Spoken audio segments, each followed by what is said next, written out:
मेरी टेस्टिमोनी ये है शाह साहब कि जब मैं यहाँ आई थी 4 महीने पहले तो हमारे पास बिल्कुल रिस्क नहीं था, ना मेरी अम्मी के यहाँ, ना यहाँ पर। मैंने स्टार्ट किया अपना वज़ीफ़ा और शाह साहब जो हमारे रमज़ान गए थे, मतलब हमारे 20 रमज़ान ऐसे ही चले गए। हमें ये लग रहा था कि हम ईद भी नहीं मना पाएँगे, लेकिन शाह साहब आप यकीन जानिए कि 25वें रमज़ान के बाद मेरे शौहर के पास ऐसे पैसे आए, मुझे नहीं पता कि वो पैसे उधार थे, ये मैं मानती हूँ। लेकिन शाह साहब ऐसे पैसों की मतलब बरकत हुई या बारिश हुई, क्या हुआ, इतनी अच्छी ईद मैं किसी चीज़ को खरीदने से पहले सोच भी नहीं रही थी।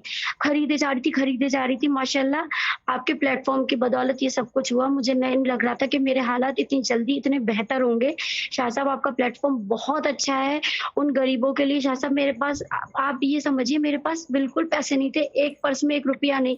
एक दिन ऐसा हुआ था हमारे पास सिर्फ़ ₹10 बचे थे और आज आप मेरा पर्स देखेंगे माशाल्लाह उसमें ढेर सारे पैसे हैं उसके अकॉर्डिंग मतलब इतने ढेर सारे नहीं कहेंगे। गुड है लेकिन बाजी। शाह साहब मैं बहुत ज़्यादा खुश हूँ थैंक यू वेरी मच बहुत बाजी। ज़्यादा मैं और अब मैं बहुत सारे लोगों को शेयर भी करना जी, चाहूँगी जी, करें, कि करें, वो करें, इस शेयर करें, प्लेटफ़ॉर्म पे शेयर आएँ, करें। उनकी जो शेयर भी तो वो भी दिक्कत करते थे, होगी ये भी करते जी, थे, सब जिनकी करते भी हैं। दिक्कत हो करें, करें, वो करें। सब दूर होंगी यहाँ से इंशाअल्लाह। ओ